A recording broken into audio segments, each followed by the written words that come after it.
आज आपण बनवणार आहोत भेंडीची भाजी. त्यासाठी कापलेली भेंडी तव्यावर गरम करून घ्यावी, जेणेकरून त्याच्यातला चिकटपणा निघून जाईल. त्यानंतर एका कढईमध्ये तेल घेऊन जिरे, लसूण, मिरची टाकावी, चांगली हलवून घ्यावी. त्यानंतर कांदा ॲड करावा. कांदा देखील चांगला परतून घ्यावा.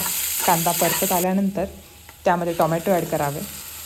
कांदा टोमॅटो चांगले मिक्स करून घ्यावे.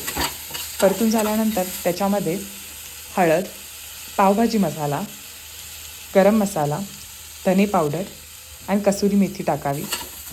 चांगली हलवून घ्यावी. त्यानंतर थोडा टँगीनेस आणण्यासाठी त्यावर लिंबू पिळावं.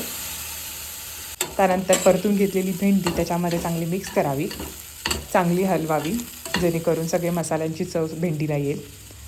चवीनुसार मीठ टाकावं. परतून कोथिंबीर टाकावी, चांगले हलवून घ्यावं. त्यानंतर थोडा वेळ झाकण ठेवून शिजू द्यावं. त्यानंतर तुमची भेंडीची भाजी आहे रेडी. एन्जॉय.